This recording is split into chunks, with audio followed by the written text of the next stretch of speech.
বিসমিল্লাহির রহমানির রহিম। সম্মানিত মুসলিম তাওহীদ জনতা, নামাজের পর 5টি দুরূদ পড়লে হাসরের মাঠে নবী করিম সাল্লাল্লাহু আলাইহি ওয়াসাল্লাম আপনাকে সুপারিশ করে জান্নাতে পৌঁছায় দেবেন ইনশাআল্লাহুল আজিজ। প্রিয় ভাই এবং বোনেরা, নবী করিম সাল্লাল্লাহু আলাইহি ওয়াসাল্লাম বলেন, ইন্না আওলান নাসি বি ইয়াউমাল কিয়ামাতি আকসারুহুম আলাইয়া সালাতান। অর্থাৎ কিয়ামতের দিন সবচাইতে বেশি নিকটবর্তী হবে আমার ওই ব্যক্তি যে ব্যক্তি বেশি বেশি দুরূদ পড়েছে। সুতরাং যারা বেশি দুরূদ পড়বে তারা কিয়ামতের দিন নবীর সবচাইতে বেশি নিকটবর্তী হতে পারবে। আর যারা নবীর সবচাইতে বেশি নিকটবর্তী হতে পারবে তারা নবীর সবচাইতে দ্রুত এবং তাড়াতাড়ি সুপারিশ পাবে এবং তারা তাড়াতাড়ি জান্নাতের মেহমান হতে পারবে ইনশাআল্লাহ। প্রিয় ভাই এবং বোনেরা, কিয়ামতের ময়দানে নবী করিম সাল্লাল্লাহু আলাইহি ওয়াসাল্লামের সুপারিশ ছাড়া কেউ জান্নাতে প্রবেশ করতে পারবে না। নবীর সুপারিশ নিয়েই জান্নাতে যেতে হবে, নতুবা বিকল্প কোনো পথ নেই। এজন্য আমাদেরকে নামাজের পর 5টি দুরূদ পড়তে হবে। 1 নম্বর দুরূদ হলো, জাযাল্লাহু আন্না মুহাম্মাদাম মা হুয়া আহলুহু। এই দুরূদ একবার পড়লে 70 জন ফেরেশতা 1000 দিন পর্যন্ত সওয়াব লিখতে থাকেন। সুবহানাল্লাহ। জাযাল্লাহু আন্না মুহাম্মাদাম মা হুয়া আহলুহু।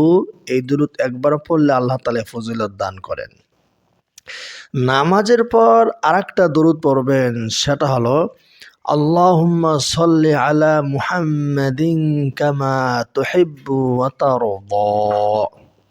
আল্লাহুম্মা সাল্লি আলা মুহাম্মাদিন কামা তুহিব্বু ওয়া তারদা। এর অর্থ হলো, হে আল্লাহ, আপনি আপনার হাবিবের উপর, আপনার নবীর উপর ওই রকম শান্তি এবং রহমত নাজিল করেন আপনি আপনার নবীকে যেমন ভালোবাসেন এবং তাকে যেমন চান। সুবহানাল্লাহ। 3 নম্বর যে দুরূদটা পড়বেন সেটা হলো সাল্লাল্লাহু আলাইহি ওয়াসাল্লাম। এই দুরূদটা সাল্লাল্লাহু আলাইহি ওয়াসাল্লাম ইমাম বুখারী, ইমাম মুসলিম, ইমাম তিরমিজি, ইমাম নাসাই, ইবনে মাজাহ সহ অসংখ্য অগণিত মুহাদ্দিসিন কেরাম প্রত্যেকটা হাদিসের শুরুতে এই দুরূদটা লিখেছেন এবং পড়েছেন। ইমাম বুখারী রাহিমাহুল্লাহ বুখারীতে 7500-এর অধিক হাদিস লিখেছেন। এই দুরূদটা তিনি হাদিসের শুরুতে লিখেছেন। ইমাম মুসলিম রাহিমাহুল্লাহ তার মুসলিম গ্রন্থে 12000 হাদিস লিখেছেন। এই হাদিস লেখার শুরুতেই এই দুরূদটা 12000 বার তিনি লিখেছেন। এভাবে হাজার হাজার হাদিস লেখছেন, হাজার হাজার হাদিসের শুরুতে এই সাল্লাল্লাহু আলাইহি সাল্লাম এই দুরূদটা তারা লিখেছেন এবং মুখ দিয়ে পড়েছেন। এজন্য এই দুরূদটা নামাজের পর পড়বেন। 4 নম্বর যে দুরূদ পড়বেন সেটা হলো দুরূদ ইব্রাহিম, যেটা আমরা নামাজের ভেতরে পড়ি। আল্লাহুম্মা সাল্লি আলা মুহাম্মাদিন ওয়া আলা আলি মুহাম্মাদ কামা সাল্লাইতা আলা ইব্রাহিম ওয়া আলা আলি ইব্রাহিম ইন্নাকা হামিদুম মাজিদ। আল্লাহুম্মা বারিক আলা মুহাম্মাদিন ওয়া আলা আলি মুহাম্মাদ কামা বারাকতা আলা ইব্রাহিম ওয়া আলা আলি ইব্রাহিম ইন্নাকা হামিদুম মাজিদ। এই দুরূদটা পড়বেন। আরেকটা দুরূদ আছে, সেই দুরূদটা আমি আপনাদেরকে বলবো, তবে দুরূদ পড়লে লাভ কি এবারে সে সম্পর্কে কিছু কথা বলি। রাসূল সাল্লাল্লাহু আলাইহি ওয়াসাল্লাম বলেন, মান সাল্লা আলাইয়া ওয়াহিদাতান সাল্লাল্লাহু আলাইহি 10 মাররাত। যে ব্যক্তি একবার দুরূদ পড়ে আল্লাহ তাআলা তার উপরে 10 বার অনুগ্রহ করেন। মানে আপনি একবার বিপদের মধ্যে পড়ে গেলে আল্লাহ তাআলা আপনাকে বিপদ থেকে বাঁচাবেন, 10 বার অনুগ্রহ করবেন। অনেক সময় এমন হয় যে একটুর জন্য আমরা বিপদ থেকে বেঁচে যাই। এটা কিন্তু ওই যে জীবনে কোনো সময় হয়তো দুরূদ পড়েছিলাম বা নামাজে দুরূদ পড়েছি, এই জন্য আল্লাহ তাআলা বিপদ থেকে বাঁচিয়ে দেন। তো যে যত দুরূদ পড়বে আল্লাহ তাআলা তাকে তত বেশি বিপদ থেকে বাঁচাবেন। ইমাম ইবনুল জাওজি রহমাতুল্লাহ আলাইহি একটা ঘটনা তার কিতাব উল্লেখ করেছেন। তিনি হজের সফরে গেছেন। হজ করার সময় দেখলেন একজন যুবক তপ করতেছে আর বারবার দুরূদ পড়তেছে। অথচ নিয়ম হলো হজ করার সময়, তওয়াফ করার সময় লাব্বাইক আল্লাহুম্মা লাব্বাইক লাব্বাইক লা শারীকা লাক লাব্বাইক এই দোয়াটা বেশি বেশি পড়তে হয়। কিন্তু সে যুবক এই তওয়াফের দোয়া না পড়ে শুধু দুরূদ পড়ছে সাল্লাল্লাহু আলাইহি ওয়াসাল্লাম, সাল্লাল্লাহু আলাইহি ওয়াসাল্লাম। তখন তিনি তাকে জিজ্ঞাসা করলেন, হে যুবক, তুমি কেন তওয়াফের দোয়া না পড়ে বেশি বেশি করে দুরূদ পড়ছ?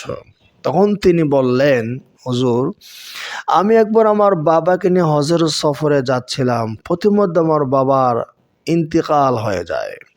ইন্তেকালের পর আমার বাবার চেহারা কালো হয়ে যায়, মলিন হয়ে যায়। অথচ আমার বাবা ছিলেন খুবই সুন্দর, তার চেহারা থেকে নূর ঝলমল করত। আমি এতে বিচলিত হয়ে যাই, চেহারা কেন কালো হয়ে গেল? আমি চিন্তা ভাবনা করতে করতে আমার ঘুম এসে গেল। ঘুমের ভিতরে দেখতে পাই একজন সুন্দর সুদর্শন মানুষ, পাগড়ি পরিহিত মানুষ এসে আমার বাবার চেহারায় হাত বুলিয়ে দিলেন, আর তার চেহারা পূর্ণিমার চাঁদের মতো উজ্জ্বল হয়ে গেল।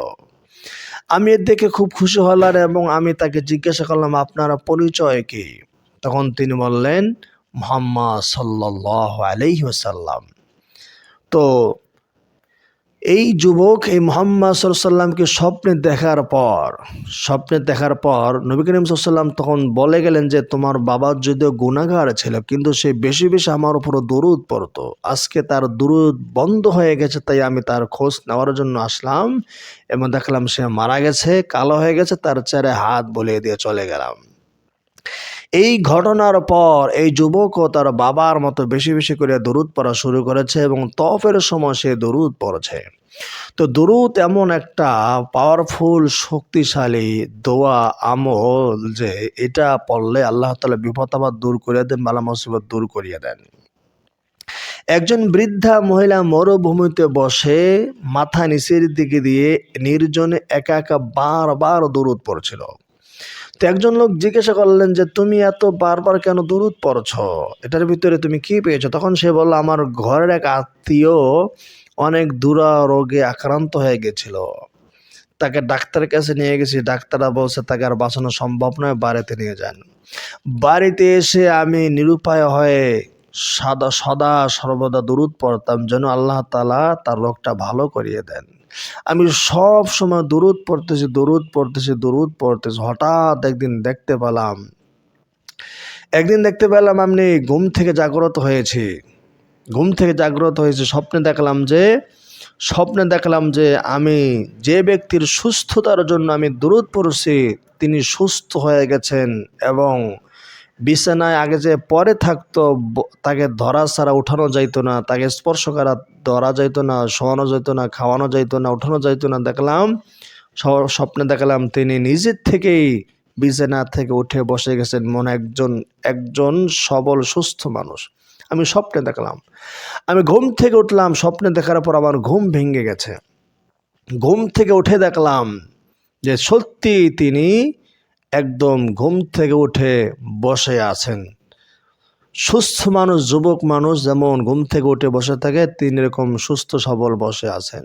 আমি আশ্চর্য হয়ে গেলাম, দরুদের ফজিলত কার্যকারিতা পেয়ে গেলাম। এই জন্য আমি বেশি বেশি করে দরুদ পড়ি। তো এই দরুদ হলে এমন যে দরুদ পড়লে আল্লাহ তাআলা অনেক সময় মানুষের বিপদ আপদ বালা মুসিবত দূর করিয়ে দেন।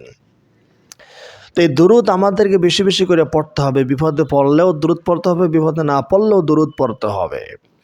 একজন সাহাবী বললেন, ইয়া রাসূলুল্লাহ, আমি আমার দোয়া এবং দরুদকে 3 ভাগে ভাগ করেছি। এক ভাগে শুধু দরুদ পড়ি, বাকি 2 ভাগে অন্যান্য কোরআন তেলাওয়াত, জিকির আজকার, অন্যান্য দোয়া আমি পড়ি। এই যে আমি 1 ভাগ দরুদ পড়ি, এটা কি আমার জন্য যথেষ্ট? নবী করিম সাল্লাল্লাহু আলাইহি ওয়াসাল্লাম তখন বললেন, তুমি যদি দরুদের পরিমাণ আরো বাড়িয়ে দাও তাহলে সেটা তোমার জন্যই মঙ্গলজনক হবে। তখন তিনি বললেন, ইয়া রাসূলুল্লাহ, তাহলে আমি 2 ভাগ দরুদ পড়ব, 1 ভাগ অন্যান্য আমল করব, তাহলে হবে? নবী করিম সাল্লাল্লাহু আলাইহি ওয়াসাল্লাম তখন বললেন, হবে, তবে যদি দরুদের পরিমাণ আরো বাড়িয়ে দাও তাহলে সেটা তোমার জন্যই মঙ্গলজনক হবে। তখন তিনি বললেন, ইয়া রাসূলুল্লাহ, তাহলে আমি আমার 3 ভাগের 3 ভাগে দরুদ পড়ব। তখন রাসূল সাল্লাল্লাহু আলাইহি ওয়াসাল্লাম বললেন, তাহলে শোনো, আল্লাহ তাআলা তোমাকে দুইটা পুরস্কার দেবেন। এক নম্বর পুরস্কার হলো আল্লাহ তাআলা তোমার যাবতীয় পেরেশানি দূর করে দেবেন। মানুষ বিভিন্ন কারণে পেরেশানিতে ভোগে। কেউ অসুস্থতার পেরেশানিতে, কেউ সন্তান কথাবার্তা শোনে না সেই পেরেশানিতে, কেউ আছে স্ত্রী বা স্বামীর কথা শোনে না, সংসার অশান্তি পেরেশানিতে ভোগে। বিভিন্ন কারণে মানুষ পেরেশানিতে ভোগে। এই দুরূদ পড়ার দ্বারা আল্লাহ তাআলা সকল পেরেশানি খতম করে দেবেন। দুই নম্বর লাভ হলো আল্লাহ তাআলা সকল সগীরা গুনাহগুলো ক্ষমা করবেন। এই জন্য দুরূদ পড়লে পেরেশানি মুক্ত হওয়া যায় এবং গুনাহ থেকে মুক্ত হওয়া যায়। এই জন্য আমরা বেশি বেশি করে দুরূদ পড়ব। প্রিয় ভাই এবং বোনেরা, একটা হাদিস বলবো। রাসূল সাল্লাল্লাহু আলাইহি সাল্লাম বলেছেন, কেউ যদি 100 বার দুরূদ পড়ে তাহলে 100 বার ফেরেশতারা তার জন্য দোয়া করে। কেউ যদি 5 মিনিট দুরূদ পড়ে তাহলে ফেরেশতারা তার জন্য 5 মিনিট দোয়া করে। একজনে মনে করেন আধা ঘন্টা দোয়া করতেছে, আর একজনে আধা ঘন্টা দুরূদ পড়তেছে। তো এই যে ব্যক্তি আধা ঘন্টা দুরূদ পড়তেছে তার জন্য কিন্তু ফেরেশতারা আধা ঘন্টা আবার দোয়াও করবে। তাহলে আসুন আমরা দুরূদ পড়ি, দুরূদের আমল বাড়ায়া দেই। এবার আসুন সর্বশেষ যে দুরূদটা বলবো সেটা হলো আল্লাহুম্মা সাল্লি আলা সাইয়্যিদিনা মুহাম্মদ, আল্লাহুম্মা সাল্লি আলা সাইয়্যিদিনা মুহাম্মাদিন ওয়া আলা আলি মুহাম্মদ। সর্বশেষ যে দুরূদটা বলবো সেটা হলো আল্লাহুম্মা সাল্লি আলা সাইয়্যিদিনা মুহাম্মদ, আল্লাহুম্মা সাল্লি আলা সাইয়্যিদিনা মুহাম্মদ। এতটুকু। তো প্রিয় ভাই এবং বোনেরা, এই যে 5টা দুরূদের কথা বললাম, আসুন আমরা 5টা দুরূদ বেশি বেশি করে পড়ি। নামাজের পর পড়ব। নামাজের পর দোয়া কবুলের সময় রাসূল সাল্লাল্লাহু আলাইহি ওয়াসাল্লাম বলেছেন, আসমাউদ দুআ ফি দুবুরি কুল্লি সালাতিন মাকতুবা। ফরজ নামাজের পর দোয়া দ্রুত কবুল হয়। সুতরাং ওই সময় দোয়া কবুলের সময় আমরা দুরূদ যদি পড়ি, আল্লাহ তাআলা আমার দুরূদ বেশি দ্রুত কবুল করবেন ইনশাআল্লাহ। প্রিয় ভাই এবং বোনেরা, আমাদের একটি মহিলা মাদ্রাসা রয়েছে একদম প্রত্যন্ত গ্রাম অঞ্চলে। আমাদের মাদ্রাসার এতিম গরিব অসহায় ছাত্রীদের জন্য আপনি এক বস্তা চাল ডাল অথবা একটা ছাগলের মূল্য বা মুরগির মূল্য অথবা এক খাসি ডিম, যে যতটুকু পারেন, কিংবা একটা বই কেনার দাম, কিংবা বিস্কুট কেনার টাকা বা নগদ অর্থ, যে যতটুকু পারেন দান করবেন। দানের আগে স্ক্রিনে দেওয়া নাম্বারে বিস্তারিত জানবেন, বুঝবেন। যদি আপনার মনে চায় তাহলে দান করবেন, মনে না চাইলে দান করার কোনো প্রয়োজন নাই। দোয়া করতেছি আল্লাহ তাআলা অতীতে যারা দান করেছেন সবার দান কবুল করেন, বিপদ আপদ দূর করে দেন, বালা মুসিবত দূর করে দেন। বর্তমানে যারা দান করতেছেন আল্লাহ তাআলা সবার দান কবুল করেন, ব্যবসা বাণিজ্যে বরকত দান করেন, সন্তানদেরকে ভালো রাখেন, আদর্শবান সন্তান বানিয়ে দেন এবং মুরব্বীদের কবরকে জান্নাতের বাগান বানিয়ে দেন। এবং আল্লাহ তাআলা আমাদের যতদিন বাঁচায় রাখেন সুস্থতার সাথে, ঈমানের সাথে, আমলের সাথে বাঁচায় রাখেন, বলুন আমিন।